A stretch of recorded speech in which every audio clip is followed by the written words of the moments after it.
started from a tweet you wrote. Yeah. And can you tell us what happened?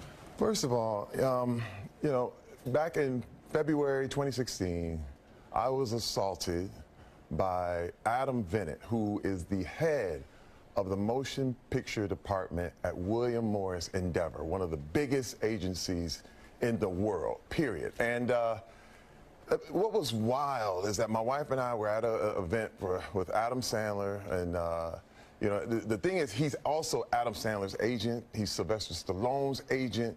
He's Eddie Murphy's agent, and you know, he's connected to, you know, probably everyone I know in the business. And now, this is the thing. I did not know this man. So you did not know him before this? I have never had a conversation with him, ever. Okay, I knew of him, and I knew just because it's an agency thing, but the first time I ever actually had an interaction with him was at this event. And I'm looking at him, and he's basically staring at me, and he's sticking his tongue out, and you know, it's just overtly sexual kind of tongue moves. And I'm sitting there like, it's a party, it's packed, the whole thing, and I'm looking like, is this a joke? I mean, I don't understand. It was actually so bizarre. And he keeps coming over to me. He comes over to me. I stick my hand out, and he literally takes his hand and puts it and squeezes my genitals, and I'm jump back like, hey, hey. And he's like, and he's still licking his tongue out and all this stuff. And I go, dude, what are you doing? What are you doing? And then he comes back again.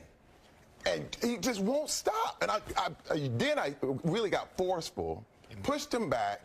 He bumps into all the other party goers, the whole thing, and he starts giggling and laughing. And let me tell you, Mike, I have never felt more emasculated, more objectified. I was horrified. I went over to Adam right then and there, and I'm, Adam, man, come get your boy. What is his problem? And so, you know what? And Adam was looking. And your wife is with you. My wife is right there. Now let me tell you, he was acting so weird and so strange that I put myself between him and my wife, because with this tongue thing, I couldn't understand. Let me tell you, it's so bizarre. I wake up every morning wondering, did this really happen? It's nuts. And you said it, your wife was there. She saw the entire thing. Yes. You said you went over to Adam immediately. What was his response? He was like, well, I told him, I said, hey, man, he's grabbing my junk. I was like, Adam, what's wrong with your boy? And he looked like he didn't understand, because it was bizarre to both of us. Mm-hmm. And I just literally, I said, that's now. When I looked at him, it was rage. And when I say rage, I felt like I could punch a hole in his head.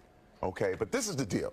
My wife told me 3 years earlier, she said, Terry, you can never handle any situation like this with violence. You are a target. You can be baited and pulled if you react physically. And let me tell you something, and I've done it before, but this is the deal. When I grabbed her hand and I left that party, we were only there for like a half an hour, and I got in the car, I almost ripped the steering wheel off. And she just kept saying, I'm proud of you. I'm proud of you. I'm proud of you. And I just said, man. She calmed you down with that. She calmed me down because she was the one who told me that this kind of thing would happen, and that if you could be baited. And this is the thing, if I would have just retaliated in defense, I would be under the jail right now. And that's one thing I knew, that being a large African-American man in America, I would immediately be seen as a thug, but I'm not a thug. Because a lot of people would say, if that happened to me, the first thing I would do is I would strike back at somebody, but you chose not to do that. Well, it literally, my wife had me prepared. This is so beautiful about it, because she had me prepared. She knew something like this could happen, and man, and when it did, she was just right there for me. She's right there with me, and she saw the whole thing. And then last week, we saw it in the piece, but you filed a police report last week. Yes. So what do you hope comes of this?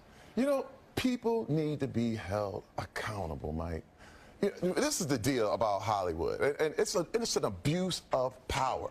This is abuse. This guy, again, he's one of the most powerful men in Hollywood, and he looked at me at the end as if, you know, who's going to believe you? So you didn't think anybody would believe you if you came forward? Last year, no.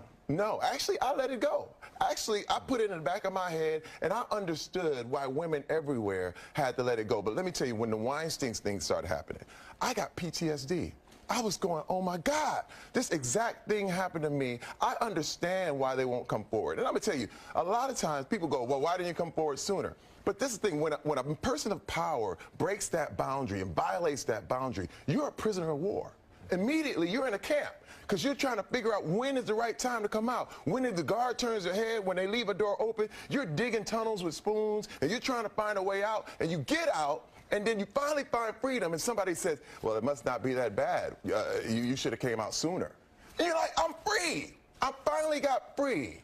And this is the thing that a lot of people just don't understand, and they end up blaming the victim. And I have totally said, I will not be shamed. I will not be shamed. I did nothing wrong. Nothing. And the whole deal is people are like, well, why didn't you do this? Why didn't you do that? You know what? Why don't you ask what he's doing? Why isn't Adam Bennett sitting here right now explaining his side? Good question. And you wrote that tweet a few days after Harvey Weinstein's story broke. Exactly. So you felt empowered by everyone else's stories. I did. That let you step out of the darkness, if you want to say. Let me tell you, I was a keynote speaker at this place called Center for Community Solutions that dealt with relationship violence, sexual assault, and I heard all these stories from all these women who had finally get strength from each other's stories, and they came out, and I said, man, what kind of man would I be to tell my kids, if someone touches you where you don't want to be touched, tell someone, and then I don't do it.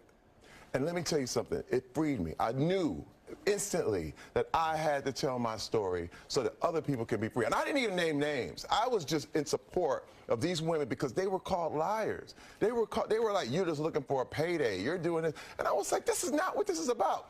Your dream is like a child.